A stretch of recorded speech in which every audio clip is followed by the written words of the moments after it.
박수! 이렇게 있는 게 안 됐어요. 예, 인정해. 반갑습니다. 예,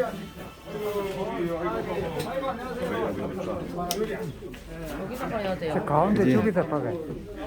여기다. 죄송합니다만 의자를 가지고 의자를 가지고 이쪽으로 좀.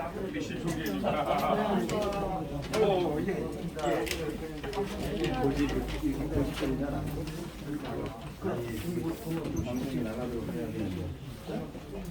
한 50명 이상은 못 모이게 하고 그래서 그냥 불편하게 모이고 없어요.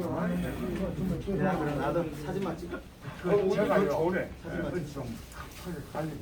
예, 바로 이 잠깐.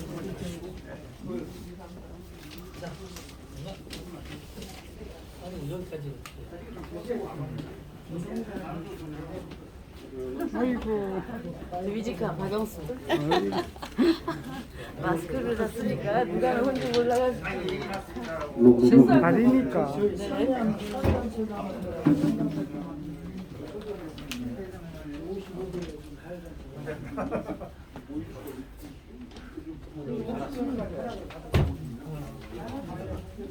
일단 갈 때.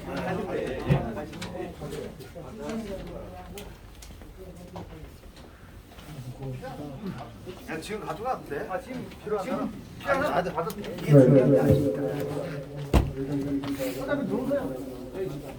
이사마사님 이리 와요. 이리.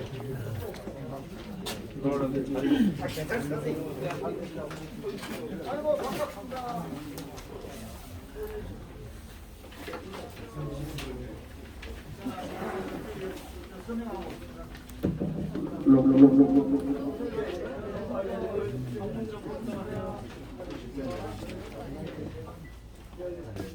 이대범 무슨 여 있어? 이대범 씨.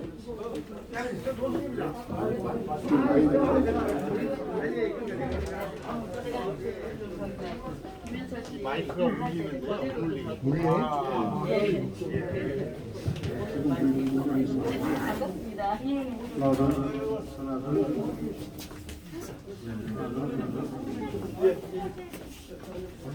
그냥 물질사에 젊어지셔가지고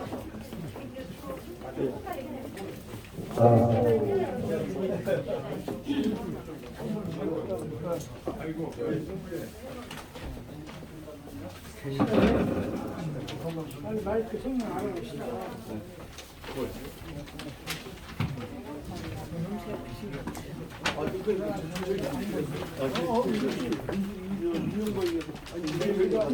저희는 앞에 앉으라고.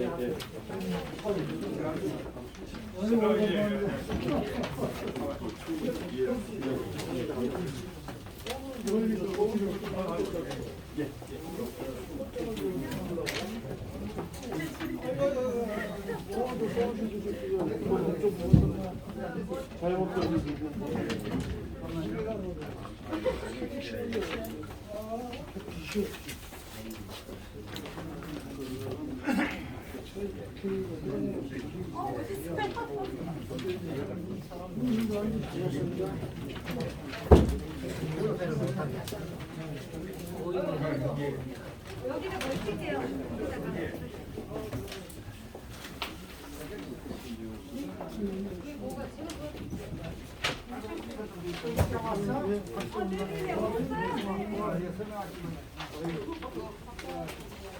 선생님 그쪽에 있고 먹고.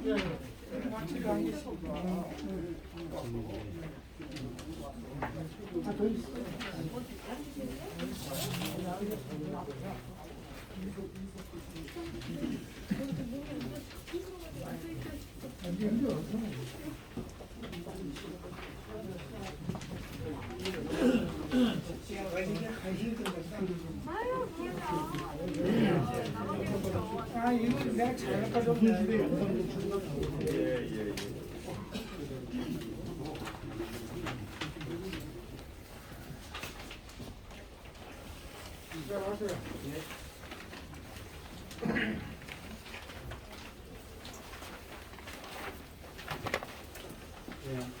네, 안녕하세요. 오늘 사회를 이해남 부탁드립니다.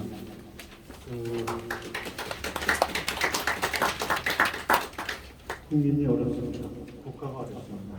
그리고 정년을 정년당이 표기를 펼치고 있습니다. 그래서 오늘 첫 부분에 이야기를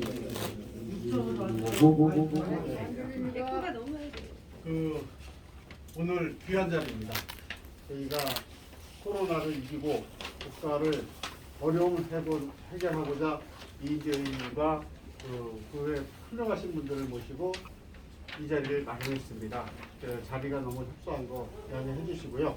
그러면 국민 대통합 연석회의를 시작을 하겠습니다.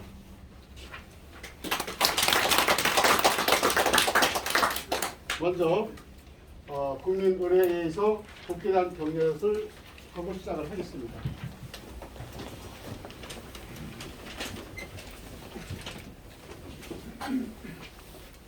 국회의원 경렬.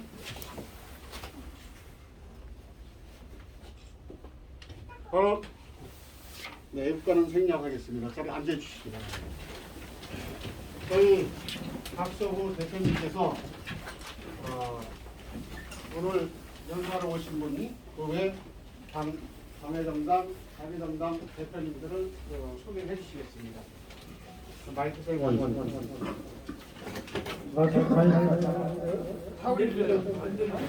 울려서 안 돼, 울려서. 에코가 나오는데요. 에코를 줄이면 돼요.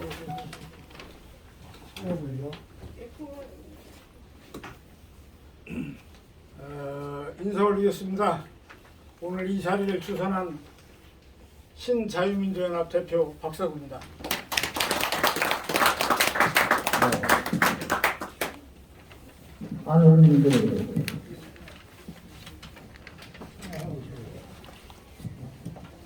또 울리세요? 좀 아까보다 좀 낫긴 한것 같은데 어떠세요? 좀 낫습니까? 네.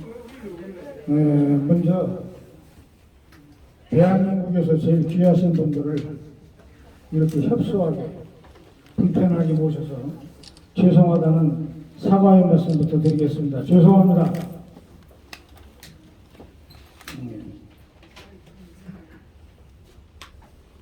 한 분 한 분이 너무 소중하고 귀한 분들입니다. 그리고 생각과 뜻을 같이 한 같은 방향을 위해서 가고 있는 동지 여러분입니다. 다 소개 말씀을 올려야 되겠습니다만은 장소도 협소하고 또 시간 관계상 몇 분만 소개 말씀 올리는 형편을 이해해 주시기 바라겠습니다.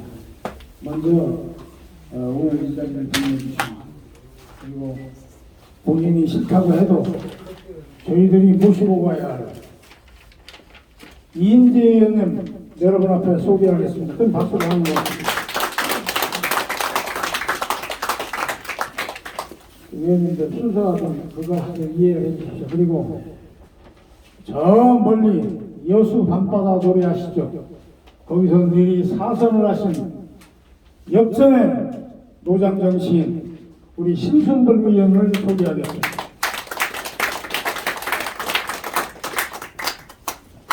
평생 외길이셨죠. 이 나라 민주화를 위해서 오직 한 길을 걸어오신 장기표 대표님을 소개해드리겠습니다. 제가 이 세 분을 소개해 올리면서 저 나름대로 굉장히 자부심과 뿌듯함을 느끼는 게 있습니다. 저희들이 지금 하고 있는 일이 국민 대통합을 위한 재성당 및 사회단체 연석회의입니다. 여기 지금 소개해 올렸습니다. 세 분. 이 나라 보수의 대표적인 정치인 이인재 의원 다시 한번 박수로 환영해 주십시오. 외길 인생 한평생 야당의 길을 걸어오신 우리 신순금 의원님 다시 한번 환영의 박수 부탁드리겠습니다. 그리고 조금 전에도 말씀드렸지만 이 시대의 양심 장기표 대표님을 향해서 뜨거운 박수 부탁드리겠습니다. 제가 왜 이 말씀을 다시 올리냐면 대통합은 뭡니까? 보수, 진보, 그리고 개혁 세력이 하나가 되는 것입니다. 오늘 이 자리야말로 진정으로 보수, 진보, 개혁이 하나가 되는 이 상징적인 인물 세 분을 모시고 우리 힘찬 출발하게 되었다는 것을 선언합니다. 여러분 환영하시죠. 그리고 오늘 모이신 여러분들은 저희들이 6개 정당 그리고 오늘까지 55개 정당이 저희들 모임에 뜻을 같이 하고 참여하셨습니다. 참여해 주신 여러분에게 다시 한번 고맙다는 말씀을 드리면서 먼저 일일이 다 소개 말씀 못 올리는 것을 양해 말씀드리겠습니다. 용서해 주십시오. 용서를 빌겠습니다.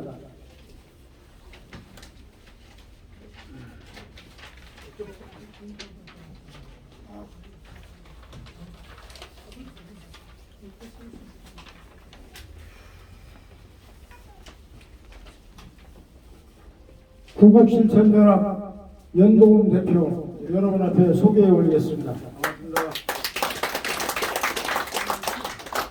자, 또 오늘 3시에 중요한 재판이 계시는데도 이 자리에 참석하셨습니다. 그리고 우리 연동훈 대표에 대해서는 여러분들이 그 활약과 특히 민권운동을 위해서 수십 년 동안 헌신해온 우리 연 대표는 너무나 잘하실 것입니다. 한 말씀 하고 가시네요. 그냥 가시네요. 인사만 하고 가세요. 예. 여러분 반갑습니다.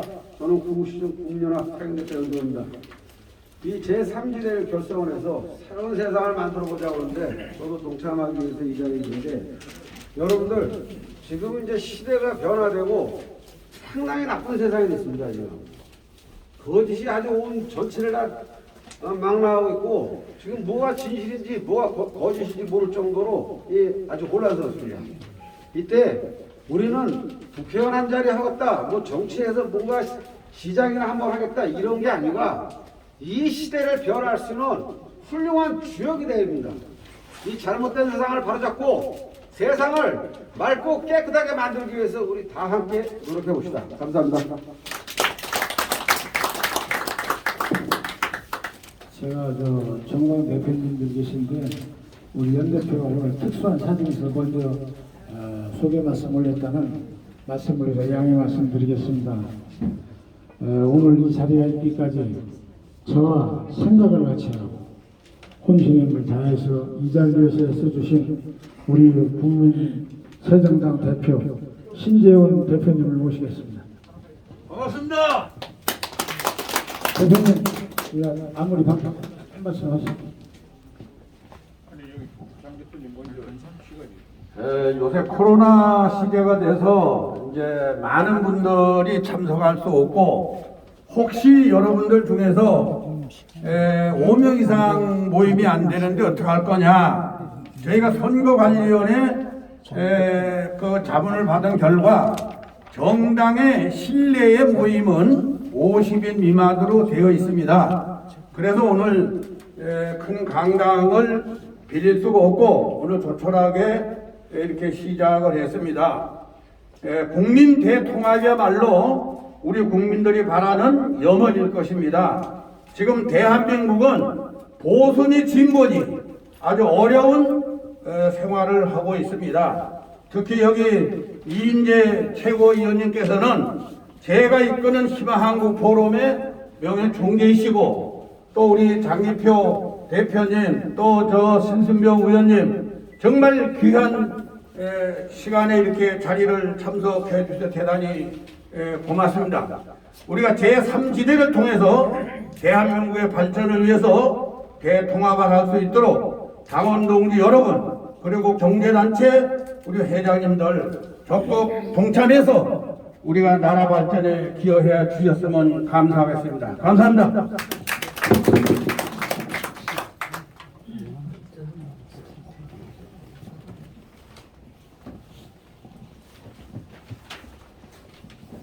감사합니다.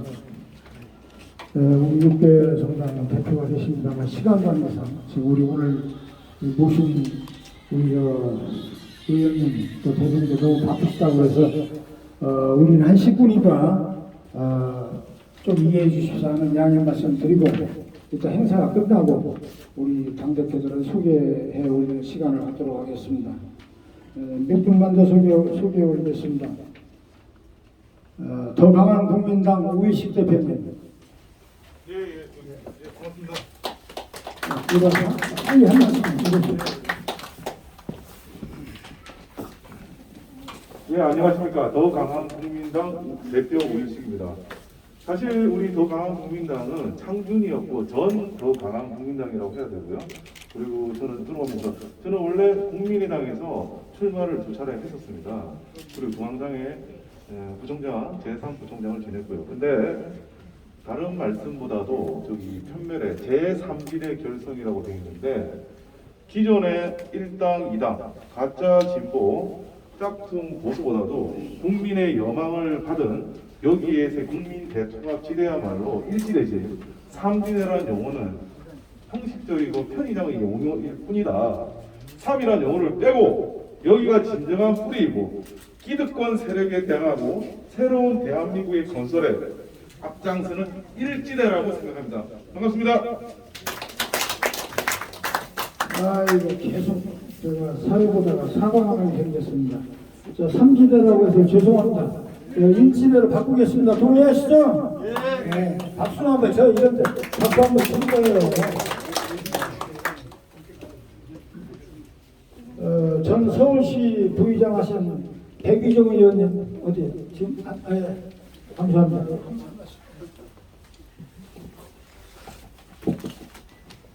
드릴 말씀이 많습니다. 시원하게 짧게 한 말씀 드립니다. 요즘 세상이 너무 시끄럽고 더러워서 저는 걸레를 잡지 말고 행주를 잡아라 이런 말씀을 좀 드리고 싶고 아마 의리가 깊을 겁니다. 걸레는 절대 잡으면 안 돼요. 행주를 잡으시고 우리가 살아가는데 가장 중요한 것은 진실입니다. 그 진실이 무엇보다도 힘이 가장 큰 것입니다. 진실하게 살고 깨끗한 걸레를 더러운 걸레를 잡지 말고 행위를 잡아서 이 나라 우리 당을 크게 발전시키는 기회를 갖도록 간절히 부탁드리겠습니다. 감사합니다. 고맙습니다. 감사합니다. 기자협회 국뽕호 사무총장님 안 가셨어요? 바쁘셔서 뭐 국뽕호 사무총장 이리 오세요. 이리 오세요. 얼른 오세요. 박수로 좀 환영해 주세요. 여러분 안녕하십니까, 구경호입니다. 아무쪼록 이런 모임이 국민 대통합으로 이루어질 수 있도록 저도 옆에서 많이 돕겠습니다. 감사합니다. 감사합니다. 아까 말씀 올린 대로 소개 못 올린 분은 이따 끝나고 시간 갖기라고 우선 너무 지금 오늘 오신 주민들께서 바쁘셔가지고 양해 말씀 드리면서 먼저 우리 저 오늘 당대표님 귀한 말씀 한번 해주시죠. 여러분 장기표 대표님 뜨거운 박수로 환영해 주십시오. 여러분 반갑습니다.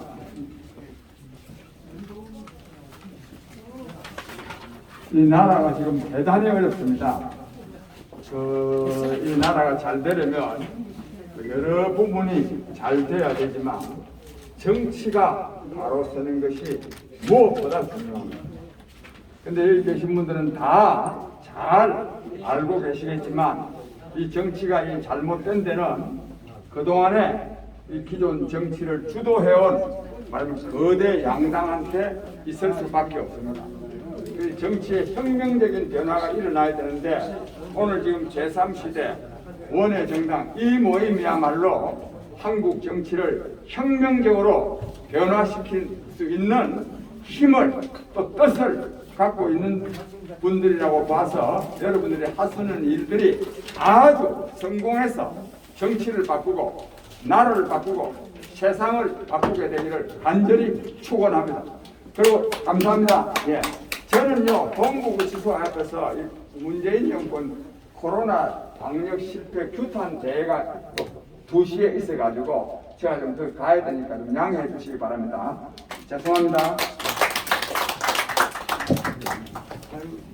귀한 시간 내주신 장기표 대표님께 다시 한번 뜨거운 환영의 박수 부탁드리겠습니다. 감사합니다. 다음은 우리 신순 의원님. 박수 좀 크게 좀 쳐주세요. 이게 얼마나 귀하신 분들인데. 예.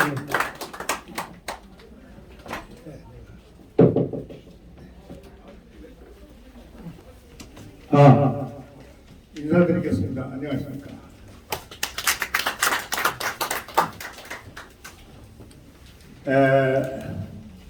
이 귀한 자리에서 여러분에게 말씀드리게 된 것을 무한히 영광스럽게 생각합니다. 여러분이 잘 아시다시피 데모로 날이 새고 체류탄으로 해가 저물던 지난날 민주화 대열에 앞장서서 어느 명문대학 앞을 지나가는데 그 학교에 유난히 커다란 현수막 하나가 걸려 있었습니다. 현수막의 길이는 10m가 넘고 혹은 2m 되는 커다란 현수막에는 전투하던 각성 하나 이렇게 써져 있었어요. 같이 가던 친구가 학생들 배짱 좋다. 그 말을 듣고 내가 저 말은 틀린 말이다. 그러니까 왜 틀린 말이냐? 그래서 내가 그랬어요. 전두환이가 각성할 사람이냐? 각성할 사람은 아니다. 근데 각성할 사람은 따로 있다. 그래, 누가 각성해야 되느냐? 그렇게 동기들이 물어서 이제는 우리 국민이 각성을 해야 될 때가 왔다. 지금 누구도 각성할 사람이 없으니 국민이 각성할 때가 됐다. 그런 얘기를 나눈 일이 있는데 30여 년의 세월이 흘러서 오늘 또다시 똑같은 생각이 드는데 누가 각성을 했느냐? 존경하는 50여 개의 단체와 여기 5개 정당 대표를 비롯한 전 국민이 우리 국민이 각성할 때가 됐습니다. 여러분, 사람은 반드시 자기 스스로 자기를 욕되게 한 연후에 남이 그 사람을 욕을 보이고 그 가정을 스스로 폐가한 연후에 남이 그 가정을 짓밟으며 국가 역시 스스로 망쳐놓은 다음에 남이 이것을 정복하는 것입니다. 보면 볼수록 들으면 들을수록 번체만체 할 수 없는 오늘의 이 시점을 보면서 우리 국민이 각성해야 된다는 뜨거운 박수를 한번 쳐야 되겠다고 말씀합니다. 말을 잡기 위해서는 졸 같은 것은 죽여야 한다고는 장기의 상식과도 같은 국제정세의 소용돌이 속에서 대한민국을 밀고 가고 앞으로 우리를 책임져야 될 사람은 이 사람 저 사람 모두 둘러보니 여기 있는 말없이 지금까지 국가 장래를 지켜만 보고 있었던 여러분의 각성과 단결이 필요할 때가 됐다. 나는 이렇게 생각하면서 박석구 동기와 많은 얘기를 나누었습니다. 제가 여기서 이 자리에 정치에 이 나라 불침번이요 파수번으로 역할해왔던 이인재 존경하는 원로가 계십니다마는 잠시 제가 아까 먼저 말씀을 하시도록 했더니 나보고 먼저 하라고 그래서 시간이 길어도 사랑으로 꾸짖어 주시기 바랍니다. 간단히 말씀드리겠습니다. 여러분이 잘 아시는 아프리카의 동남쪽으로 들어가면 나비부라고 하는 유명한 사막이 있습니다. 나비부. 이 나비부 사막에는 그렇게 유명한 사막인데 거기는 가보면 우리 인간이 사람의 팔로 이렇게 안아도 2사람, 3사람이 안을 수 있는 그 엄청난 수목들이 그 나비부 사막에 전부 나비부 사막을 메우고 있는데 아니시죠?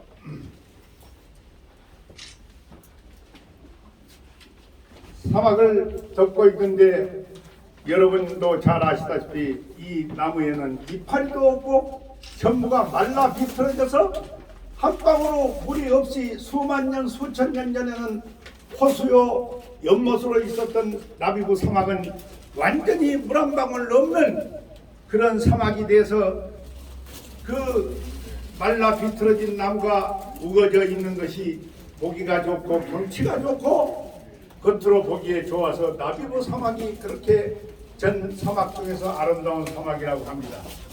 지금 대한민국이 겉으로 보기에는 나비보 사막과 같이 아름다운 사막이라고 하지만 내용을 들어가 보면 전부 나무가 말라지고 강도강간 자살 사건은 꼬리를 물고 일어나고 산업은 마비되어 중소기업체가 누구라도 위기에 직면하여 실업자가 홍수처럼 터져 도처에서 아우성을 치고 노동자가 살기 위한 정의를 제기하고 나라의 앞날을 걱정하는 학생들의 아우성 소리가 학원가를 진동하여 어지러운 이 나라 행로라 위기에 봉착했으니 우리 국민과 존경하는 여러분들의 새로운 각성이 필요해. 새로운 출발점이 잠시 모였다가 헤어지는 자리가 아니고 우리의 단결로 이 나라를 바로 세우는 불침번이 돼야 된다는 결의의 박수가 한번 있어야 되겠다 그 말입니다. 그런데 이 나비보 사막에는 아주 드물게 모아풀이라는 풀이 있다고 그래요. 이 모아풀은 비가 한 번도 오지 않고 이슬이 한 방울 내리지 않는 이 모아풀이 어떻게 그 배추 이파리 같은 모아풀이 여기서 살고 있느냐 하고 하도 신기해서 식물학자들이 그것을 조사를 해봤다고 합니다. 그랬더니 여러분 놀라지 마십시오. 모아풀의 뿌리가 명주실과 같이 뭐 있어? 검질과 같은 뿌리가 모아풀의 뿌리는 멀리 뻗어간 뿌리는 400km를 뻗어간 뿌리가 있습니다. 그리고 지하 땅 밑으로 1500m까지 내려가서 지구의 중심으로 흘러내리는 그 물줄기에다 끄트리를 담가놓고 400km 밖에서 그 모아풀에까지 수분을 공급하는 모아풀의 뿌리가 있었다고 하는 것을 저는 어느 책에서 봤습니다. 내가 이 말씀을 왜 드리느냐 하면 여러분은 바로 이 말라비틀어진 이 사막 안에 모아풀을 대한민국이라는 모아풀을 살리는 뿌리가 되고 물을 공급하는 역할을 책임져야 되는 중요한 책임을 우리가 같이 각성해서 이 자리에서 결의로 마음속에 다짐을 하지 않는 뜻에서 모아풀의 예화를 여러분에게 드려보는 것입니다.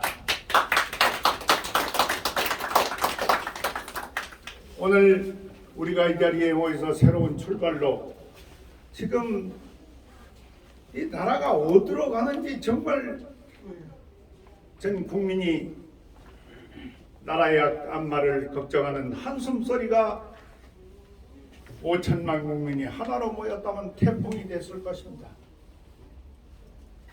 우리 국민 모두 이 자리에 모이신 여러분들의 출발이 결국 전 국민의 마음을 각성시키고 대한민국의 앞날에 오늘 당장 가정에 돌아가시게 된 어머니의 젖꼭지를 빨다가 잠들어 있는 어린 자식이나 손자나 조카의 얼굴을 가만히 바라보고 학교 갔다 와서 소꿉장난하는 어린 자식이나 동생이나 조카의 얼굴을 만져보며 나는 오늘 이 정당의 제3지대에서 이 나라를 구하는 길이 험하고 고통스럽다 할지라도 자라나는 너희들에게는 다시는 이 땅에 체류탄이 없는 나라, 물고문이 없는 나라, 공산당으로부터 이 나라가 침범당하지 않는 영광된 조국을 만들어 자라나는 너희들에게 남북통일이라는 영광된 통일의 선물을 우리가 자라나는 후손들에게 유산으로 물려주고 갑시다. 여러분,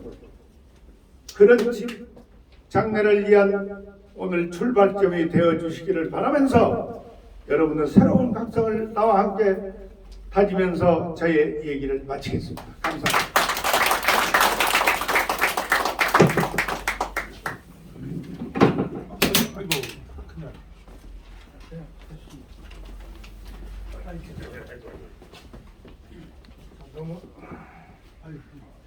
너무나 고마운 말씀, 귀한 말씀.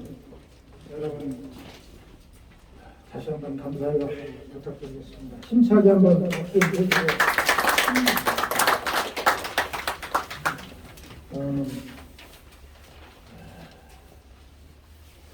우리 앞으로 나가야 할 방향 또 이 나라가 처해 있는 현상 그동안 정치 일선에서 어쩌면 책임도 느껴야 될지 모르는 우리 이인재 의원님 말씀하시기 전에 정말 책임이 무겁다는 말씀을 먼저 드리고 이렇게 어지러운 세상에 다시 한번 구국운동에 힘차게 앞장서줄 것을 당부드리면서 우리 이인재 의원님 모시겠습니다. 여러분 박수로 환영해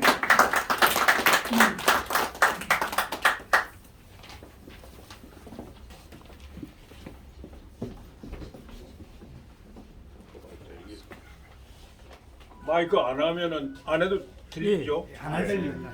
안 들려요? 아니요. 잘 들리지.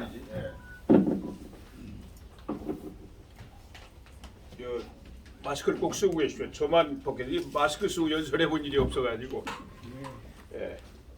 코로나 때문에 실내에서 이렇게 많은 분들 만난 것도 처음이고 이렇게 말씀드리는 것도 처음입니다. 박성구 대표님은 제가 국회의원 하던 금산의 출신으로 오래전부터 잘 알고 계셔서 좋은 말씀을 듣고 기쁜 마음으로 달려왔습니다. 이제 제가 뭐 시간 되는 대로 좀 말씀을 현재 우리 정치 상황 또 우리 사회가 지금 이렇게 극한적으로 대립하고 갈등하고 분열하고 있는 이런 정치 상황에 관해서 좀 진단을 해보고 어떻게 하면은 이 사회도 통합하고 또 정치도 통합하고 그래서 우리 나라가 다시 바로 세워지고 또 요즘 뭐 북한의 원전을 뭐 제공한다고 해가지고 시끄러운데 어떻게 하면 북한 동포들도 빨리 통일을 해가지고 우리 민족이 위대한 통일 국가를 만들 것인가에 관해서 제가 간략하게 좀 말씀을 드리고 제가 일방적으로 이야기하는 것보다 여러분이 궁금하신 것을 이렇게 서로 대화하는 이런 시간을 좀 가져보겠습니다. 이 전쟁론이라고 하는 유명한 책을 쓴 클라우제 비츠라고 독일의 옛날 장군이 있습니다. 이 사람이 그 전쟁론에서 이런 아주 유명한 말을 남겼어요. 정치는 피를 흘리지 않는 전쟁이고 전쟁은 피를 흘리는 정치다. 좀 복잡하지만 요건데 정치는 전쟁이고 전쟁은 정치다 이런 이야기입니다. 다만 정치는 피를 안 흘릴 뿐이지 전쟁이고 전쟁은 피를 흘릴 뿐이지 정치다 이런 이야기입니다. 그래서 정치와 전쟁은 한 덩어리입니다. 따로 있는 게 아닙니다. 쉬운 말로 하면은 정치는 말로 하는 전쟁이고 전쟁은 총으로 쏘는 정치입니다. 말이 안 통하는 상황이 되면은 이제 총을 드는 거죠. 전쟁의 국면으로 갑니다. 다시 말이 통하는 상황이 되면 전쟁은 이제 끝나고 정치로 돌아옵니다.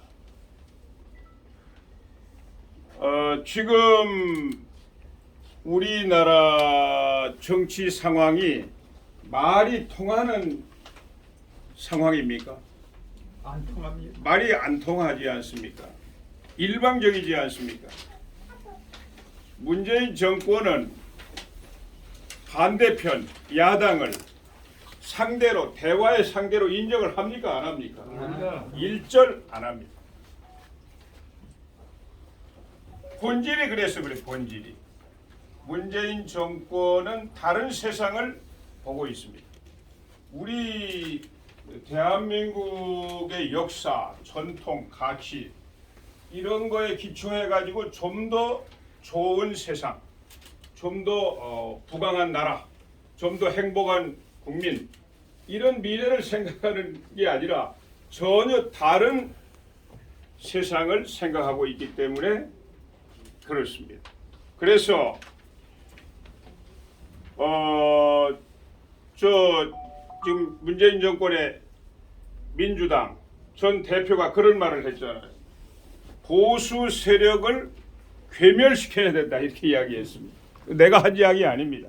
기억하십니까 여러분? 또 문재인은 쉬지 않고 적폐 세력을 청산해야 된다 이렇게 이야기했습니다. 지금도 똑같습니다. 그리고 주류 세력을 교체해야 된다 이렇게 이야기합니다. 이게 내 이야기가 아니라 문재인의 이야기입니다. 주류 세력이라는 게 뭡니까? 대한민국을 건국하고 빈곤을 이겨낸 산업화를 추진하고 그리고 그 과정에서 생겨난 권위주의를 밀어내고 민주주의의 지평을 연 대한민국의 역사를 만들어 온 세력을 교체해야 되겠다는 것입니다. 그러니까 그 사람들이 지금 대한민국을 만들고 이렇게 키우고 이렇게 해온 세력들을 서로 대화하고 서로 타협하고 이런 대상으로 여길 수가 없는 것이죠. 특히 처음부터 그랬지만은 지난번 총선 때 180석 가까운 압도적인 일당이 되고 나서는 아예 쳐다보지도 않습니다. 그냥 밟고 지나가 버립니다. 전부. 그러니까 정치가 통할 수 없는 상황이 돼 있습니다. 이제는 전쟁 상황이죠. 이제는 투쟁해야 됩니다. 그렇다고 총칼을 들고 구테타를 할 수 있는 건 아니고 우리 국민의 힘이 끌어올라가지고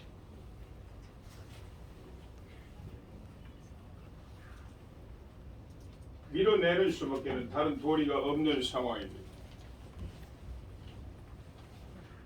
이 문재인 정권은 한마디로 이야기하면은 주사파 정권입니다.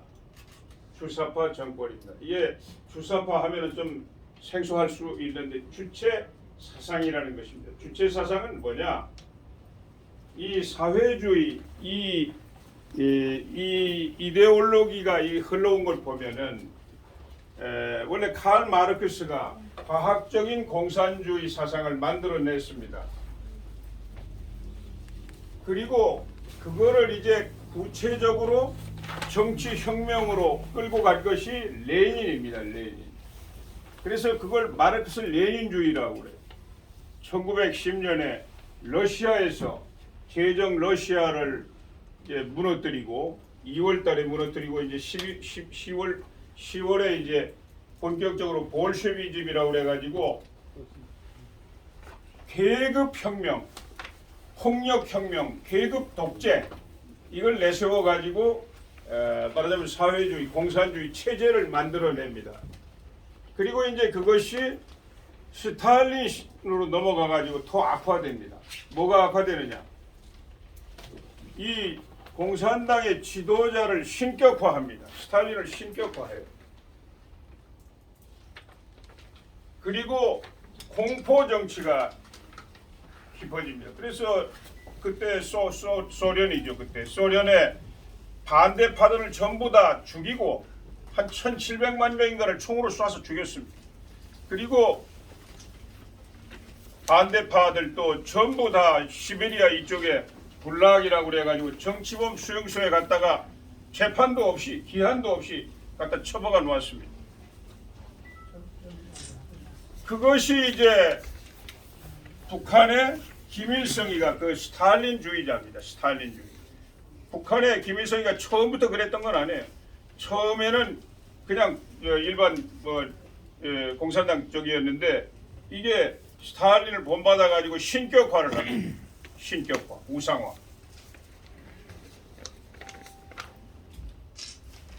그리고 이제 그래서 이것이 이제 마르크스 레닌으로부터 더 악화된 스탈린주의, 그리고 이제 김일성주의 이렇게 왔는데 그 김일성 이제 소련이 스탈린이 망하고 하면서 이제 독자적으로 이 중국과 소련의 그 갈등 이런 걸로부터도 자기들 지켜내고 또 그 자기들의 그 체제를 유지하기 위해서 거기에다가 세습제를 도입합니다.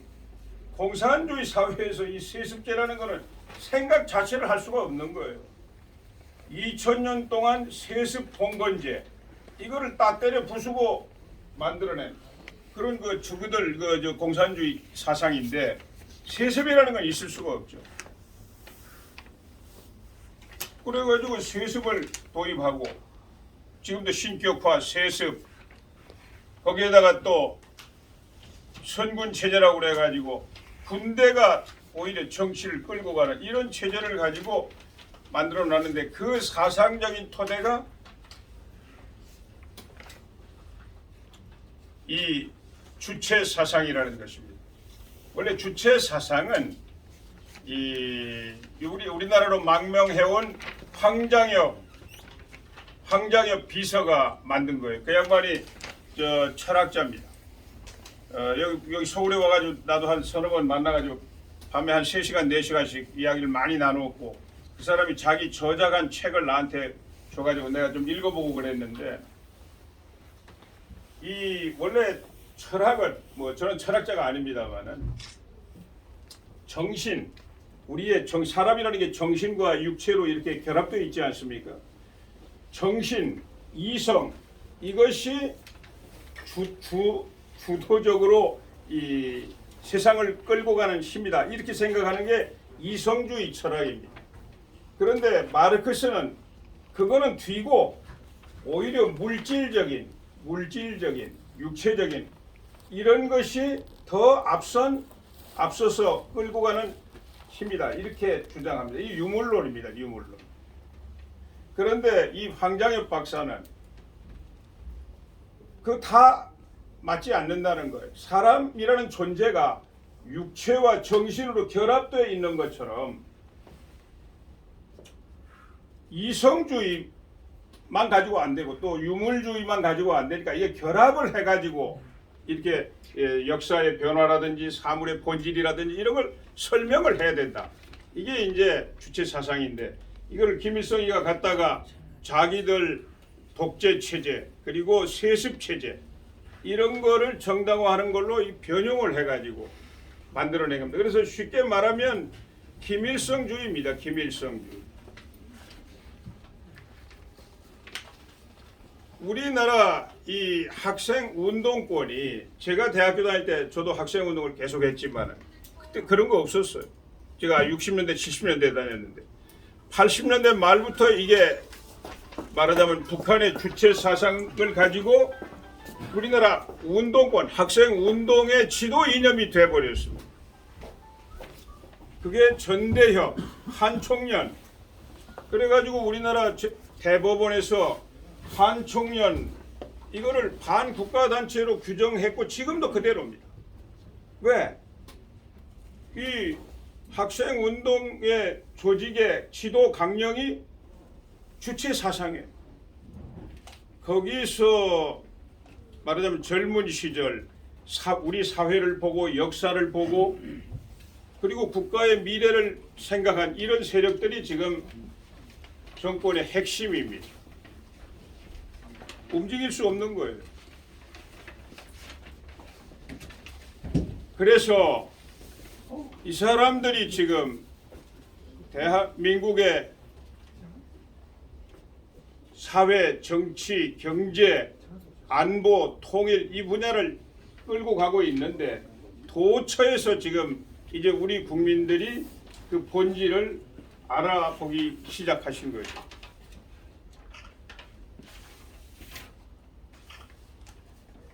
자,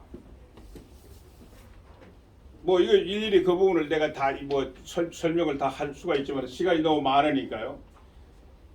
제가 뭐 지금 이제 간단하게 이야기하면은 우리 경제, 사회 지금 어떻게 되어 있습니까? 불평등은 훨씬 더 심화되어 있습니다. 그 사람들은 뭐 소득주도 성장이라고 해가지고 말하자면 온 국민이 더 평등하게 공정하게 잘 사는 세상을 만든다고 해왔지만 결과적으로 불평등은 훨씬 더 격차가 벌어져 있습니다. 경제는 앞이 보이지 않습니다. 그리고 재정, 우리나라는 재정이 굉장히 건강한 나라였습니다. 재정이 지금 다 파탄되고 있습니다. 문재인 정권이 출발할 때 국가 채무가 660조였는데 아마 올 1년이 지나면 1000조 가까이 늘어난다고 합니다. 1000조. 340조가 늘어나는 거예요. 그럼 660조에서 50% 이상 늘어납니다. 한 대통령 임기 안에. 이 말이 됩니까? 저 무슨 뭐 미국이나 일본이나 이런 데는 국가 채무 비율이 국민 총 생산에 비해서 우리보다 훨씬 높다 이럽니다. 그러나 그런 나라들은 이미 사회 경제 기반이 너무 튼튼하게 잘 짜여져 있고 뭐 사회적인 큰 인프라나 이런 거 더 투자할 게 없어요. 우리나라는 어떻습니까? 지금도 국방비에도 많은 돈을 투자해야 되고 아직도 사회 경제 인프라에 계속 투자해야 됩니다. 그래야만 우리 경제가 살아 돌아갈 수가 있어요. 그런데 급속하게 국가 채무를 막 늘리면서 의식도 없어요, 이 사람들. 이렇게 되면은 결국 어떻게 됩니까? 국가의 활력은 점점 떨어져 버리고 우리 국민들은 국가에 자꾸 의존하게 됩니다. 국가가 어디 뭐 돌덩어리를 금으로 만들 재주가 있습니까? 뭐 무슨 재주가 있나요, 국가가? 국민들 호주머니에서 세금 뜯어내 가지고 운영하는 게 국가 아닙니까? 계속해서 산업이 발전하고 기업이 생겨나고 경제가 돌아가고 그래야 소득이 세금이 많이 거치고 그래야 그걸 가지고 또 더 많은 일을 할 수 있는 게 국가입니다. 경제가 자꾸 무너지고 있어요. 그 다음에 원전을 다 없애버리겠다고 난립니다. 요즘 뭐 이 월성 1호기 이거 경제성 조작을 해가지고 불법적으로 이거를 조기 폐쇄 조치했다. 이래가지고 수사가 일어나고 난리가 났습니다.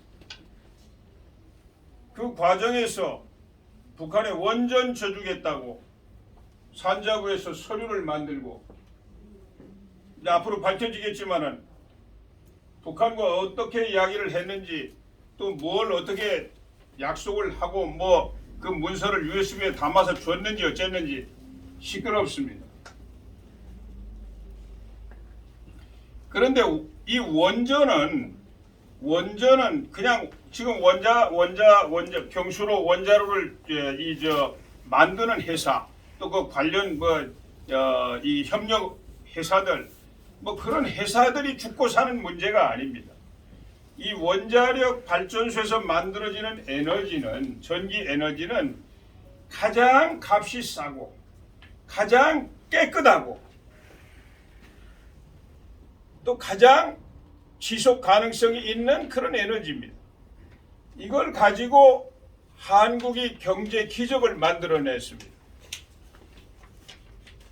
이 원자력 발전 산업은 이게 갑자기 만들어진 게 아니에요.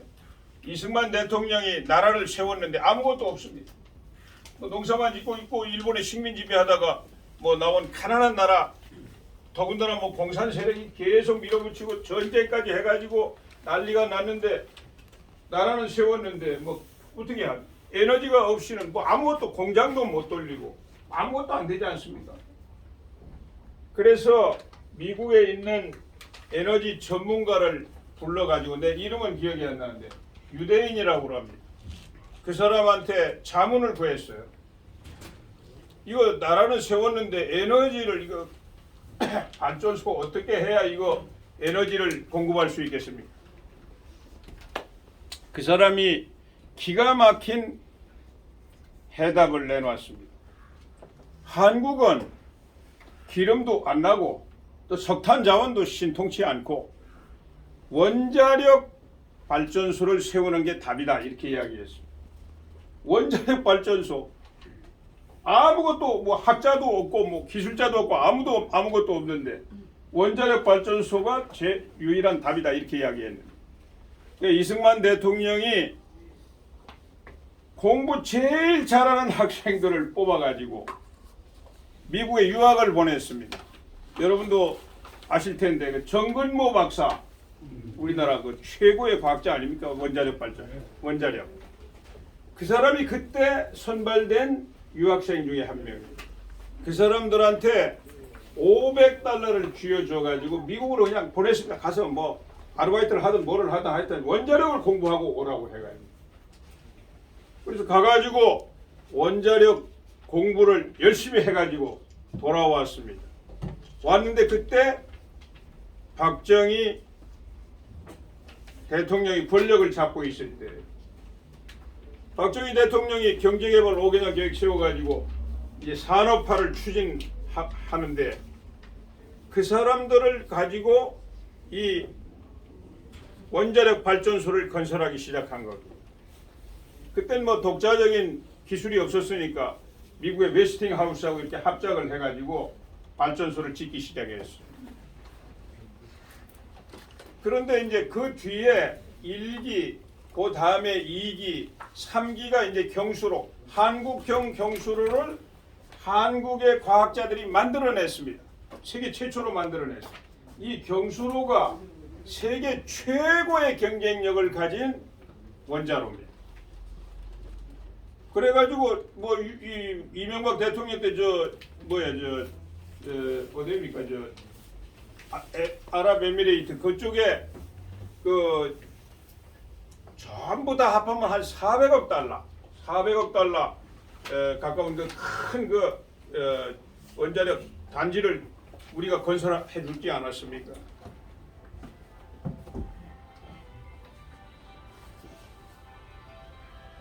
그렇게 해가지고 한국의 원전 산업이라는 거대한 산업이 세계 최고의 경쟁력을 가지고 나가고 있었어요.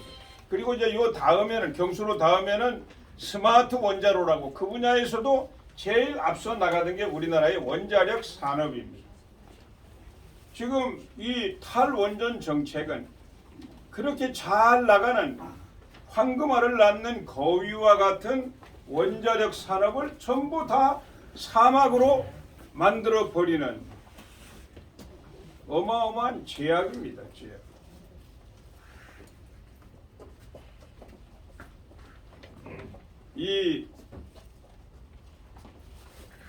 그런데 그 월성 1호기는 뭐 경제성 조작을 해가지고 건너왔다 다 처벌 받을 겁니다.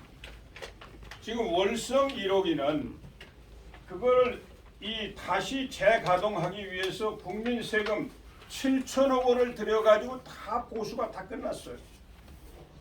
그런데 그거를 서류 조작해가지고 해소시켜 버렸습니다. 국민 세금 7천억 들어간 건 다 그냥 없어져 버리는 거예요.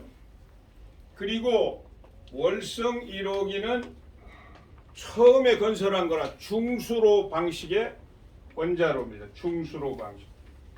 원자로에는 중수로, 흑연 감속로, 경수로 이렇게 했는데 경수로가 우리나라에서 독자 개발한 걸로 제일 좋은 겁니다. 그런데 원자 폭탄은 두 가지로 만들지 않습니까? 하나는 우라늄을 계속 원심 분리기에 넣어가지고 정제를 해가지고 이 우라늄, 순도 높은 우라늄을 만들어서 우라늄으로 원자 폭탄을 만들고 또 하나는 이 원자로에서 연료봉 이렇게 이 우라늄을 넣은 만든 연료봉을 태워가지고 그 태운 그 연료봉을 꺼내서 거기서 플루토늄을 추출해가지고 그 순도 높은 플루토늄으로 플루토늄 원자 폭탄을 만들고 두 가지 방식이 있습니다. 그런데 흑연 감속로하고 중수로 방식의 원자로에서 꺼낸 연료봉에서만 이 플루토늄, 무기를 만들 수 있는 플루토늄을 만들 수 있다고. 경수로는 거의 잘 안 된답니다. 그러니까 우리나라가 앞으로 북한의 원자 폭탄, 북한의 핵폭탄을 핵무기를 다 제거할 수 있는 게 최선인데 제거가 안 돼. 그러면 어떻게 해야 됩니까? 우리도 불가피하게 핵무장을 해야 될 상황이 올 수가 있는 거죠. 그때 그 원재료를 만들어낼 수 있으려면은 저 중수로 방식의 월성 1호기가 가동이 되고 있어야 됩니다. 근데 이 정권은 핵무기는 북한만 가지고 있으면 되는 거예요. 대한민국은 가질 생각도 하면 안 됩니다. 이 정권은 우리가 핵무장을 한다는 말 자체를 꺼내지 못하게 밀어냅니다. 우리가 핵무기를 개발하고 싶어서 개발하는 게 아니에요. 상대는 우리를 잡아먹으려고 하는 상대는 핵무기로 무장해 있는데 우리는 아무것도 없다. 미국만 믿고 있다. 제가 역사적인 예를 하나 들어드리겠습니다. 2차 세계대전이 끝나고 2차 세계대전이 끝날 때 일본 놈들이 그 군국주의가 얼마나 지독했습니까? 뭐 우리 식민지로 알고 있었지만 저 중국도 거의 다 잡아먹었어요. 저 러시아 연해주 뭐 저쪽으로 다 그놈들이 장악하고 있었습니다. 관동군이 나가가지고 그거 어떻게 미국이 하다 보니까 도저히 인명 손실이 너무 많아가지고 할 수 없으니까 미국이 핵실험 3번밖에 안 하고 있었을 때인데 그때 할 수 없이 핵무기가 얼마나 무서운 것인지도 잘 모르는 상황에서 히로시마에 한 발, 나가사키에 한 발 떨어뜨렸습니다. 히로시마에 떨어지니까 한 번에 15만 명이 그 자리에서 죽어버렸어요. 나가사키는 그날 구름이 끼어있고 좀 교외에다 떨어뜨리니까 그 자리에서 7만 명이 죽었습니다. 뭐 군인만 죽은 게 아니죠. 뭐 대부분 다 시민들이 죽는 거예요.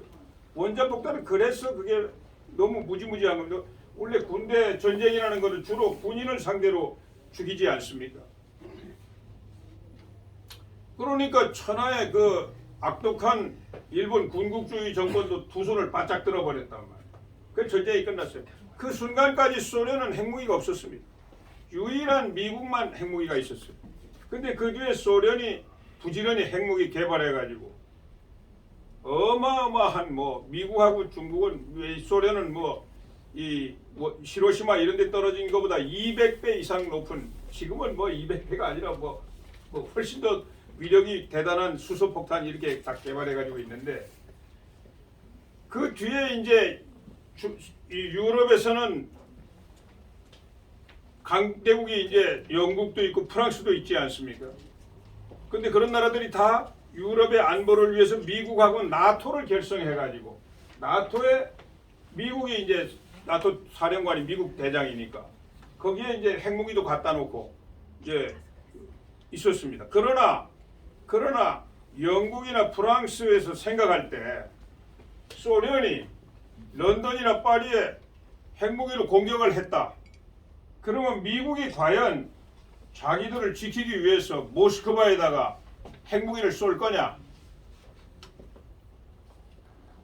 핵무기를 쉽게 쏠까요, 미국이? 미국이 소련의 모스크바에다 핵무기를 쏘면은 소련은 어디다 핵무기를 쏘겠습니까? 뉴욕이나 LA나 워싱턴에 쏘겠죠. 미국이 영국이나 프랑스에 대한 소련의 핵 공격을 지켜주기 위해서 모스크바에 핵무기를 쏘기로 결심을 하려면 뉴욕이나 LA나 워싱턴이 날아간다는 걸 각오해야 됩니다. 각오할까요? 여러분이 미국 대통령이라면 하겠습니까? 그래가지고 드골이 핵무기 개발을 시작했습니다. 미국의 골치가 아픈 거예요. 미국의 케네디 대통령이 파리에 가가지고 드골을 만났습니다. 드골 대통령과 우리 미국이 있지 않습니까?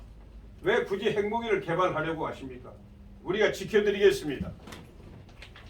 드골이 이렇게 응수했어요. 케네디 대통령과 소련이 파리에 핵무기를 쏘면 미국이 모스크바에 핵무기로 보복을 해 주시겠습니까? 케네디가 당연히 우리가 보복을 한다 이렇게 이야기했습니다. 나는 당신의 그 말을 믿습니다. 그러나 모스크바가 당신의 그 말을 믿겠습니까? 그 케네디가 할 말이 없었어요. 모스크바는 우리가 프랑스를 집어먹기 위해서 핵으로 공격을 했는데 미국이 우리한테 보복을 한다? 보복을 하면 그 2배, 3배 자기들도 핵무기로 보복당할 걸 각오해야 되는데 할까? 소련이 믿겠습니까? 아무 말도 못했어요. 그래서 프랑스도 핵을 개발해가지고 핵무장 국가가 됐습니다. 우리가 물론 미국은 동맹이고 또 미국과 앞으로도 동맹을 계속 잘 발전시켜야 되겠지만은 지금은 또 북한에 대해서 미국을 비롯한 국제사회가 핵무기를 포기시키기 위해서 제재도 하고 노력을 하고 있으니까 그렇게 잘 되기를 우리가 바라고 있어야 되겠지만 그게 다 이것도 저것도 안 될 때는 어떻게 해야 됩니까? 핵을 개발할 수밖에 없잖아요. 그런데 그 원천을 불법으로다가 다 폐쇄시켜버린 것입니다. 그러고 북한에다가 원전을 세워준다고 지금 산업자원부에서 몇백 페이지에 걸치는 보고서를 작성해 놓은 게 발각이 되어 버렸습니다.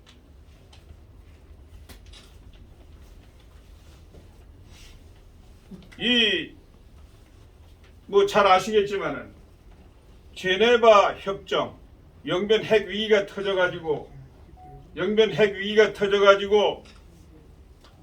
영변에 그 5메가와트 시험로가 있습니다. 거의 시험로. 시험 원자로가 있는데 5메가와트니까 아주 작습니다. 우리나라 지금 이 경수로 1기가 100만 킬로와트입니다. 100만 킬로와트. 그러니까 5메가와트니까 5천 킬로와트입니다. 100만이니까 뭐 5천하고 100만 사이는 몇 배예요 이게.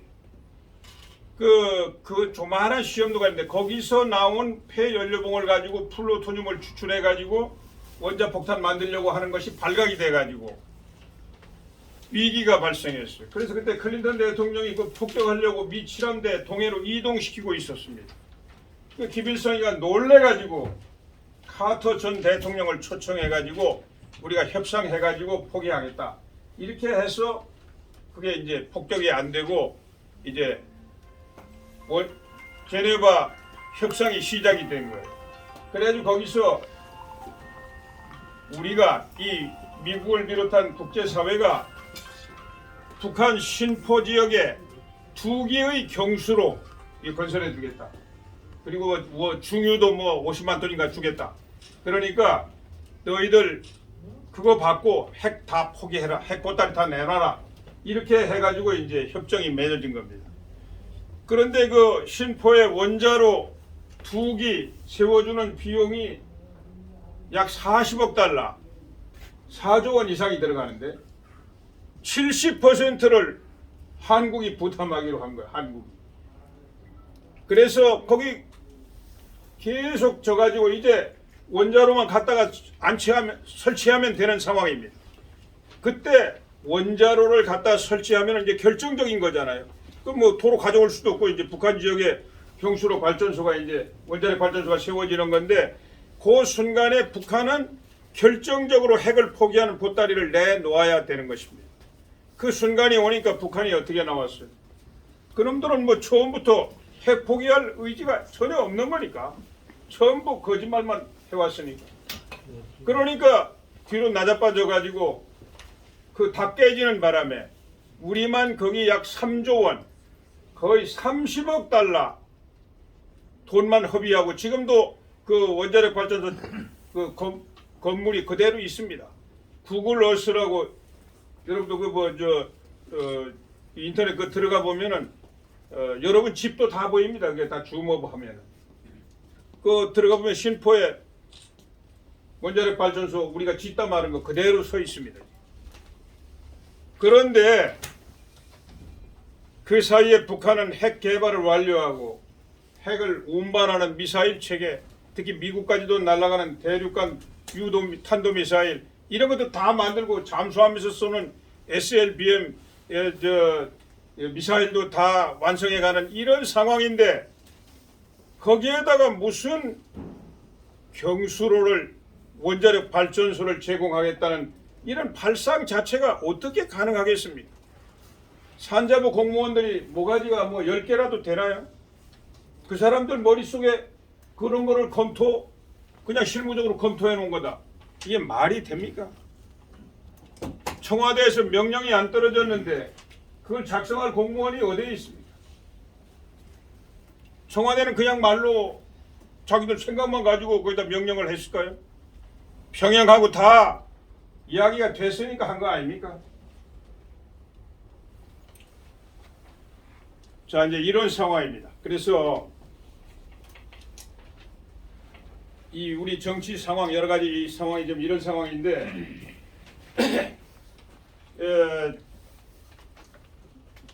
이제 좀 더 그러면은 이런 문재인 정권, 주사파 정권, 말이 통하지 않는 이런 정권, 이거는 과거에 우리 이 현대 정치사에서 두 번의 큰 장벽이 있었어요. 하나는 유신 체제입니다. 유신 체제. 또 하나는 신군부 체제예요. 그러니까 박정희 대통령에 대해서 나는 굉장히 긍정적으로 평가하는 사람인데 하여튼 그 시점에서는 말하자면 권위주의가 극대화돼 가지고 이제는 완전히 유신 체제가 만들어졌어요. 유신 체제라는 게 뭡니까? 민주주의를 뭐 거의 압도해 버린 것이죠. 말이 통하지 않는 거예요. 뭐 대통령의 말이 바로 법입니다. 또 뭐 체육관에서 대통령 그냥 뽑아버립니다. 그러니까 국민의 주권에 의해서 정권을 바꿀 수도 없고 뭐 어떻게 할 수가 없는 거예요. 그때 그런 말로 되지 않는 그런 장벽을 어떻게 우리가 허물었는가 이거 되돌아볼 필요가 있어요.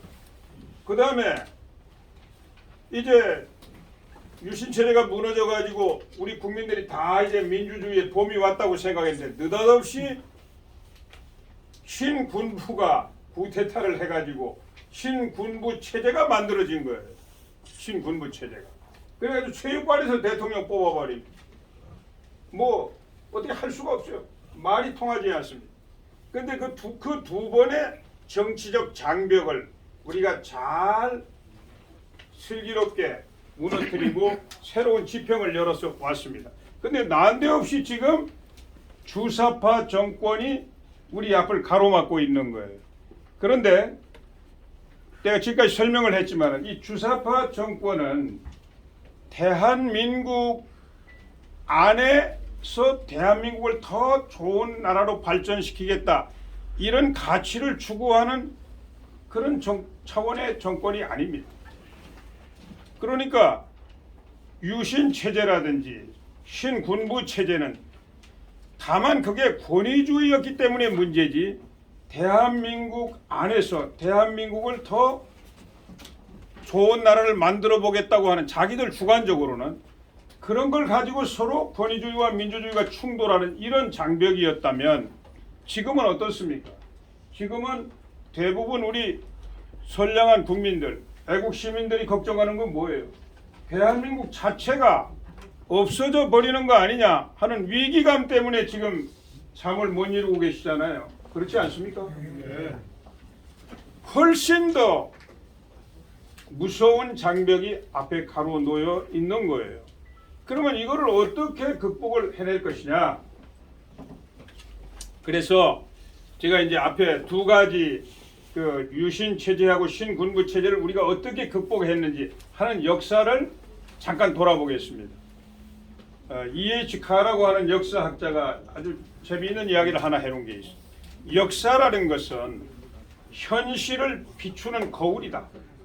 역사라는 것은 현실, 이 복잡한 현실, 이 복잡한 현실을 비추어보는 거울이 역사라는 거예요.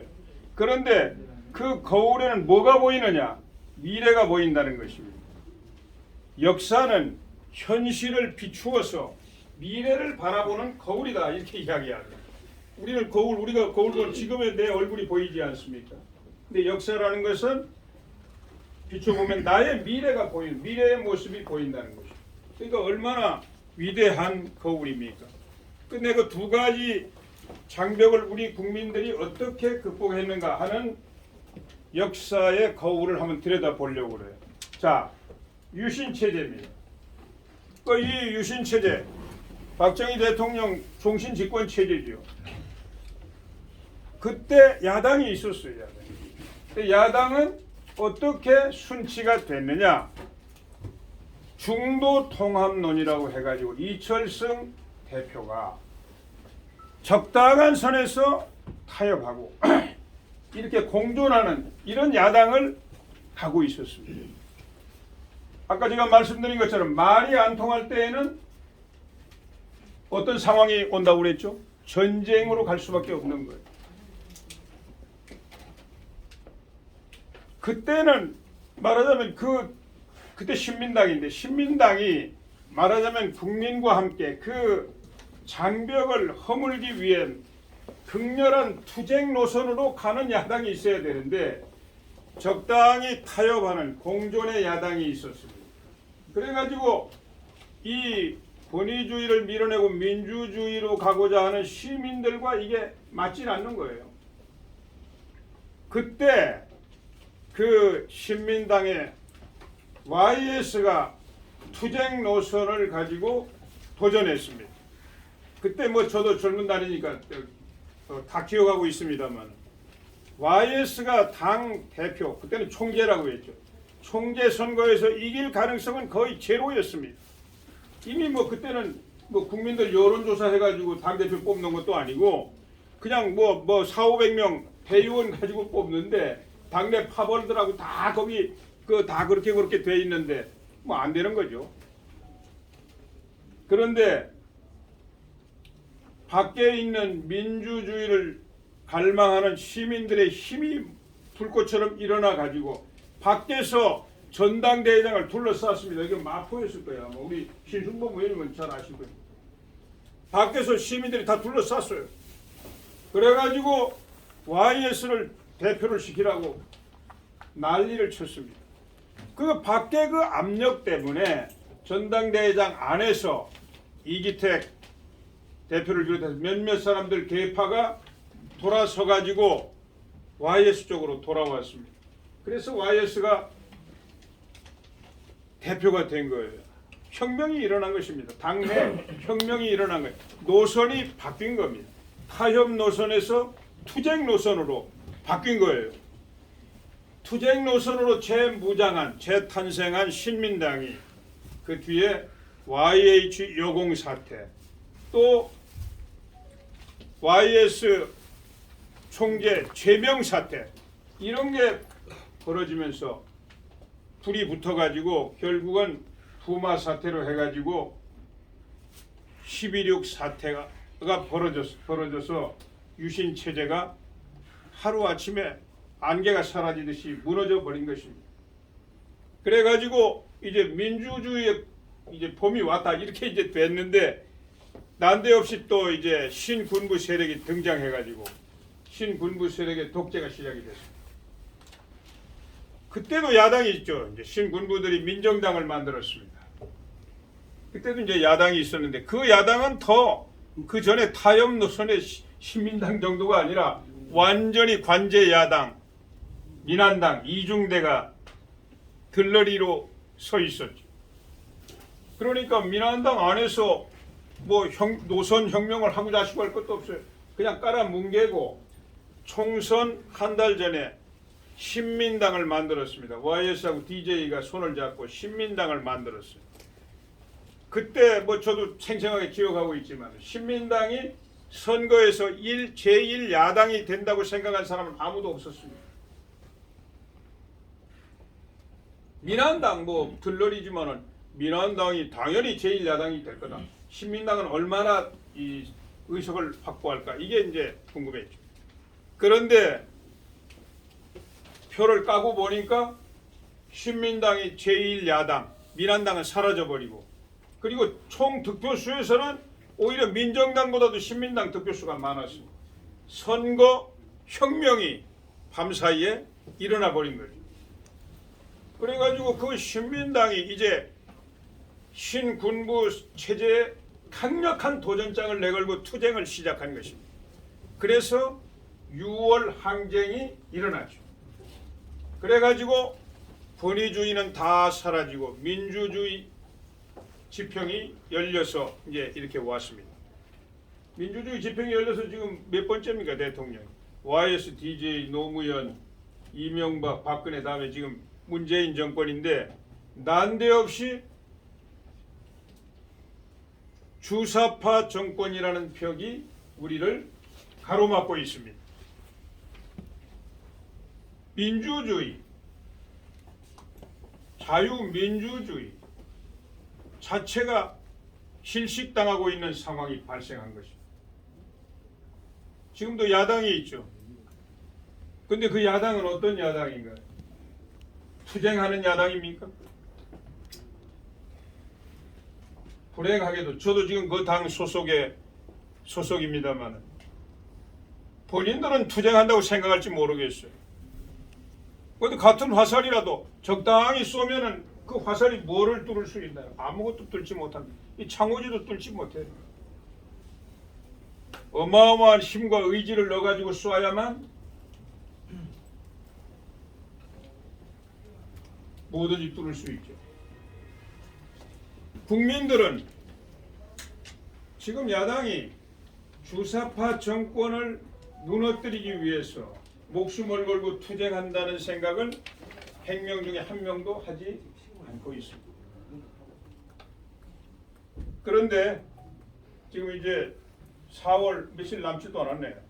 서울, 부산에서 보궐선거가 있습니다. 이 보궐선거에서 야당이 이기면 내년 4월, 3월 또 1년 남짓밖에 안 남았잖아요. 정권 교체, 주사파 정권을 무너뜨릴 희망이 보이기 시작합니다. 근데 여기서 야당이 진다, 문재인 정권이 승리한다, 그러면은 어둠은 더 짙어지게 되겠죠. 얼마나 중요한 선거입니까? 저도 걱정이 너무 많습니다. 나라가 흥하려면 너무 많은 노력이 필요하고 시간이 걸립니다. 망하는 거는 노력도 필요 없고 시간도 필요 없어요. 망하고 나면 끝입니다. 많은 사람들이 이런 생각을 해요. 야, 대한민국 이 어마어마한 나라가 북한이라는 거지 같은 나라한테 망하겠느냐?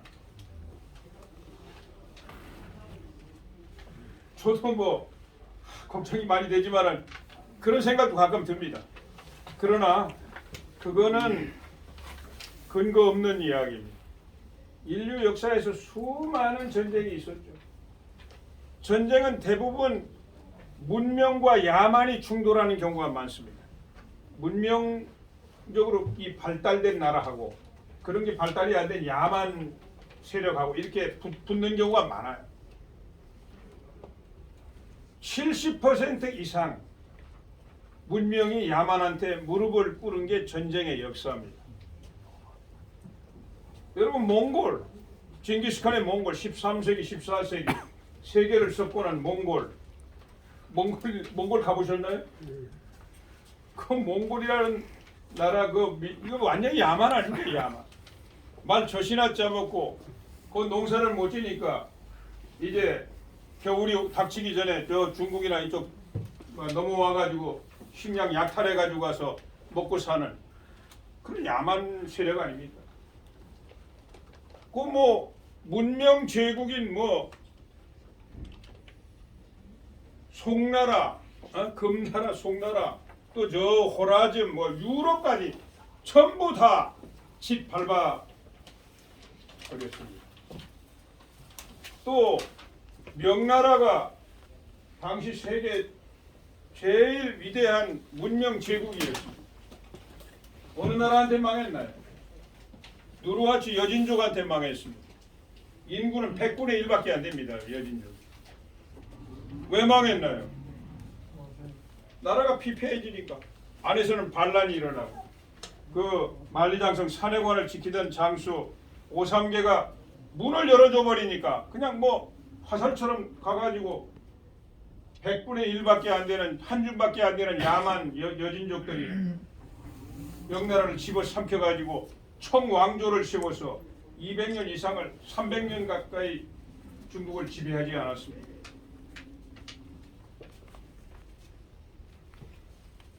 문명이 꼭 야만을 이긴다. 이거는 전혀 근거가 없는 이야기입니다. 지금 이렇게 나라가 분열되고 내부에서 갈등하고 문을 열어주려는 세력들이 권력을 잡고 있는데 뭐 북한이 왜 저렇게 핵무기를 매달리고 있을까요? 수백만 명이 굶어 죽지 않았습니까? 핵무기 개발하는데 수십억 달러를 썼을 텐데 그 돈 가지면 절대 한 명도 굶어 죽지 않게 했을 거예요. 뭐 고난의 시기 3년 동안에만 한 66년 정도 동안에만 90년대 후반에만 300만 명이 굶어 죽었습니다. 지금도 형편이 말이 아니죠. 있는 돈 다 핵무기 개발에 쏟아 부으면서 왜 저 짓을 하고 있을까요? 그 뭐 보물처럼 보관해 놓고 있으려고 합니까? 우리 핵무기 가지고 있으니까 아무도 우리 넘보지 말아라. 그래서 그 짓을 했을까요? 북한이 핵무기 안 가지고 있다고 그래가지고 거기 무력으로 쳐들어갈 나라가 어디 있습니까? 대한민국이 쳐들어가겠어요? 미국이 쳐들어가겠습니까? 누가 쳐들어갑니까? 이유가 딱 하나 있어요. 핵무기 가지고 대한민국을 집어삼키려고 하는 거 아닙니까? 어떻게 집어삼키느냐? 미국을 괴롭혀 가지고 미국이 한반도에서 손 떼게 한 다음에 그러면 대한민국은 자기들의 핵을 가지고 몇 번 흔들면은 그냥 자기들 손아귀로 들어온다 이렇게 생각하고 있는 것입니다. 그 유일한 희망 하나로 핵무기를 저렇게 만들고 있는 거예요. 그런데 그 핵을 앞에 놓고 지금 이런 짓들을 하고 있습니다. 자, 그래서 우리 이 자리에는 많은 여러 정파를 대표하는 분들도 계시고 사회단체 대표하시는 분들도 계시고 또 저보다 훨씬 더 식견도 높고 또 저보다 더 높은 이상을 향해서 이렇게 우리나라가 참 사회도 이 통합이 되고 국민들도 한 마음이 되고 이렇게 아름다운 꿈을 그리시고 계실 거예요. 그런데 현실은 아주 냉정하고 또 치열하고 복잡하게 이렇게 역동적으로 돌아갑니다. 그래서 우선 이런 그 우리 앞에 놓여 있는 옛날의 유신 체제나 신군부 체제 그보다 훨씬 더 악화된 이 주사파 체제 이 장벽을 우선 허물어내야 됩니다. 이 안에서 우리 정치 엘리트들은 투쟁하는 정치 세력으로 통합을 하고 밖에 있는 우리 국민들은 이 대한민국을 지키고 더 위대한 나라로 발전시키겠다는 애국심으로 무장을 해서 투쟁을 하고 이렇게 이 투쟁력이 통합이 돼가지고 우선 이 장벽을 허물어내야 됩니다. 이번 보궐선거에서 반쯤 허물고 내년 대선에서 완전히 허물어야 됩니다. 그렇지 않습니까, 여러분? 할 수 있습니다. 그러면은 이제 우리 정치판이 바뀌게 됩니다. 지금 야당도 이제 주사파라는 게 숫자로는 그렇게 많지는 않습니다. 한 20% 정도 될 거예요, 아마 민주당 안에서는. 그러니까 이제 야당도 그렇다고 뭐 이쪽에 뭐 보수 우파 정당 하나만 가지고 정치가 되는 게 아니지 않습니까? 이 미국의 공화당하고 민주당, 일본의 자민당하고 민주당, 이거는 다 보수 우파 안에서의 정치 세력입니다. 그 안에서 조금씩 정책이라든지 우선하는 가치라든지 이런 것만 좀 차별화되는 거예요. 이거 설명하려면 뭐 좀 복잡해서 생략하겠습니다. 우리나라도 이 대한민국의 정통성, 정체성 이거를 긍정하고 한 인간의 자유와 존엄과 가치 이거를 우선시하고 그리고 민주주의에 의해서 정치나 경제가 운영이 되고 그래서 우리 국민들 한 사람 한 사람이 더 행복해지고 그래서 그 힘을 가지고 북한 체제도 허물고 북한 동포들도 더 자유롭고 행복한 우리 국민의 일원으로 받아들이는 이런 통일도 이루어내고 이런 걸로 이제 변화가 일어날 겁니다. 지금 저 주사파를 비롯해서 좌파도 진보라는 탈을 쓰고 있어요. 진보. 이거는 전부 다 가짜입니다. 가짜. 아까 우리 진보 이야기 진정한 진보는 얼마든지 우리 저 보수 우파 안에서 진보가 있는 거예요. 왜 가짜냐? 원래 마르크스가 유물론 그 논리를 전개할 때 인류 역사는 원시 공산사회, 그 다음에 봉건사회, 봉건제사회, 그 다음에 근대 시민사회, 그 다음에 자본제사회. 그런데 이게 모순 때문에 이제 자본제사회가 무너지고 필연적으로 사회주의 체제, 공산주의 체제로 진화한다고 한 거예요. 이거는 역사 발전의 필연적인 법칙이라고 이렇게 설명을 한 것입니다. 그래서 그걸 믿는 사람들은 역사라는 건 이 시간의 문제일 뿐이지 결국 자본주의 이 사회는 이제 붕괴되고 이제 사회주의 사회, 공산주의 사회로 이렇게 발전이 돼 간다. 이렇게 믿은 거예요. 그러니까 빨리 어차피 그쪽으로 가니까 빨리 폭력혁명을 하든 계급 독재를 하든 빨리 그쪽으로 가자. 이게 진보다 이렇게 주장을 한 것입니다. 근데 역사는 어떻게 발전했나요? 마르크스의 이론과는 정반대로 발전했습니다. 소련이 사회주의, 공산주의 체제로 갔지만 결국은 70년 만에 다 거지를 만들어 놓고 문을 닫았지 않습니까? 모택동,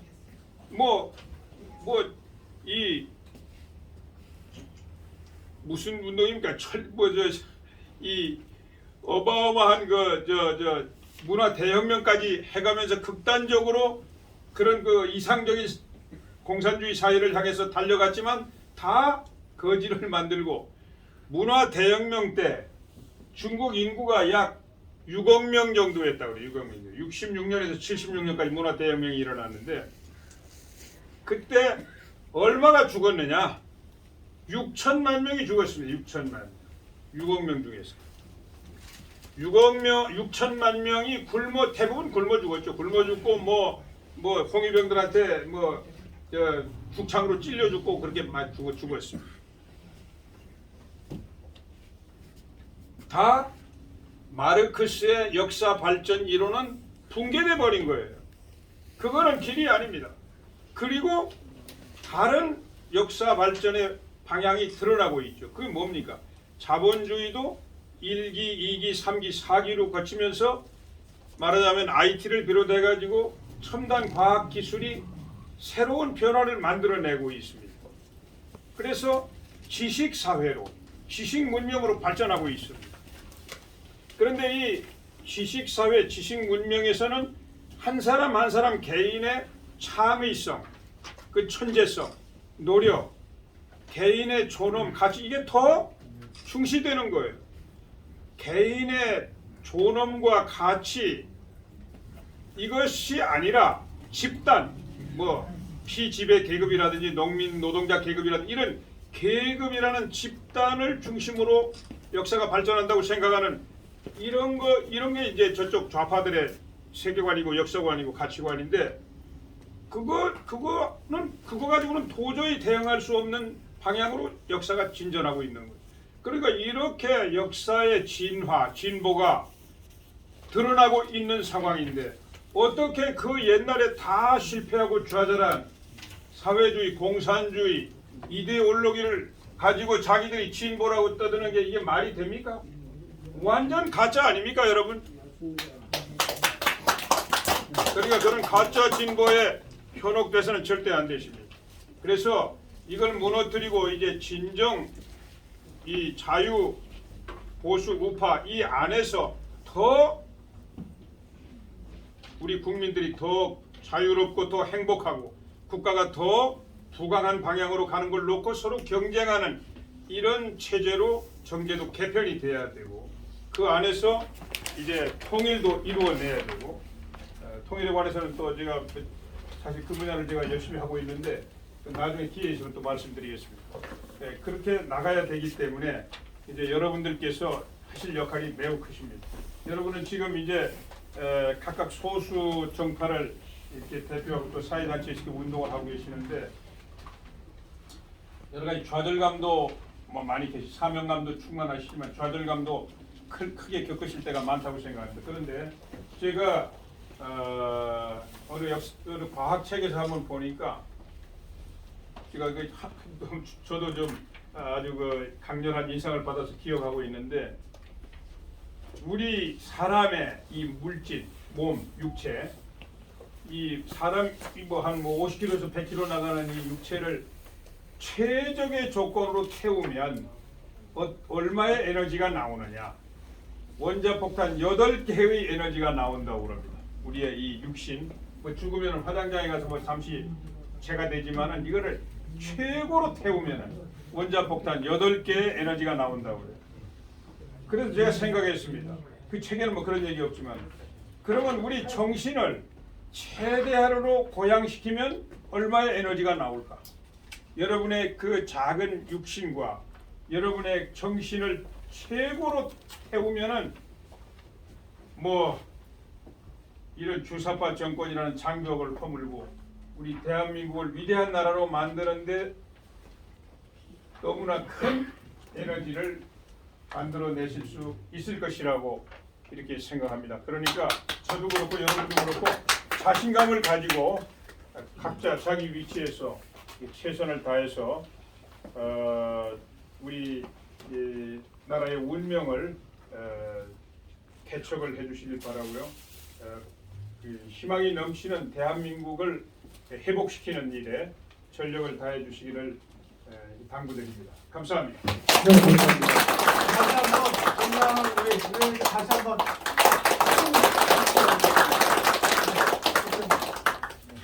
수고하셨습니다. 이제 끝낼까요? 네. 자, 그럼 난 자, 저기 해박한 것이 우리 지도자 이인재님의 뜨거운 박수 한번 부탁드리겠습니다. 네, 감사합니다.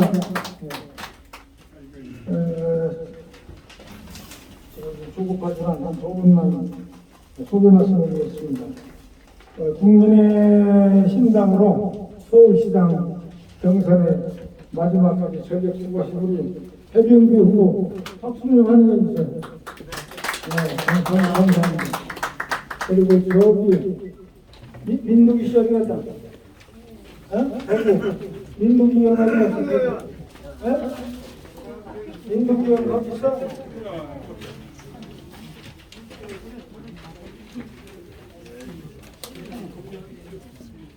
거기 있어요? 없어요? 네. 민주당 대구 시의원인데 우리 이렇게 동참하시고 오셨습니다. 특별히 소개하려고 했는데 자리에 안 계시네요. 뭐 민원이 들어왔어요?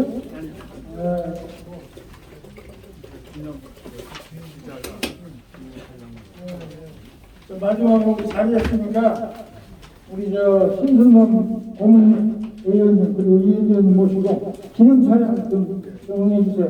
네. 이리 오시죠. 기념 촬영 한번 할게요. 좀 빨리 오세요. 시간 없어요. 빨리 오세요. 빨리. 아니 앉아있으라고 빨리 오시면. 아니 얼른 오세요. 얼른. 이리 와요. 예. 자, 얼른 형 보시죠. 기념 촬영하죠. 예.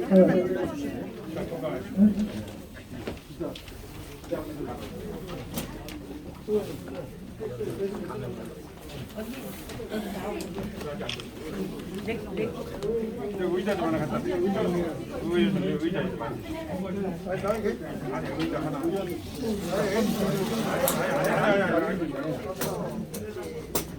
자, 빨리 오세요, 빨리. 여기 저 우리 임원들도 빨리 와요. 예? 아, 임원들. 도원장. 임원님들 빨리 오세요. 안쪽으로 들어가시고요. 안쪽으로 들어가세요, 안쪽으로. 아니, 의원들이 앉으셔야지. 아니, 나 서 있는 앉으셔야 뒤에. 제가 저 기자분이 요청한 거거든요. 임원들 빨리 오세요, 임원들. 기자분이 요청하신 거라. 자, 의원님 조금 뒤로 뒤로요. 조금 뒤로. 그래서 이제 하나, 둘, 셋. 사진이 나와야지. 잠깐만요. 보훈 아니 뭐 뭐라고 했지? 대표님, 저 기자가 요청한 거거든요. 하나, 둘, 셋. 아니 그 화이팅이면 뭐예요? 뭐 얘기를. 네, 하나, 둘, 셋. 화이팅! 네. 다시 하나, 둘, 셋.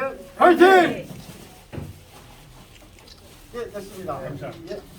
자, 그런데 네. 저 의원님 저쪽에 저 기자 좀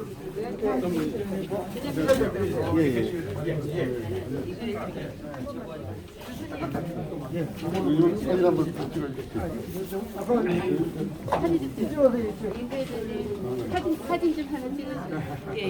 여기.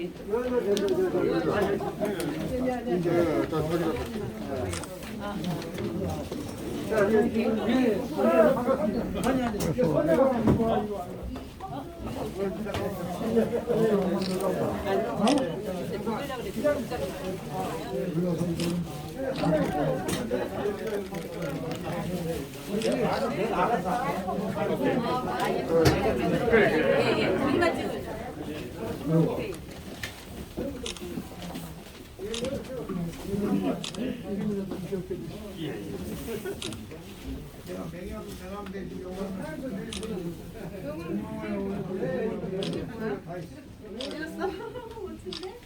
예, 감사합니다. 의원님 찍겠습니다.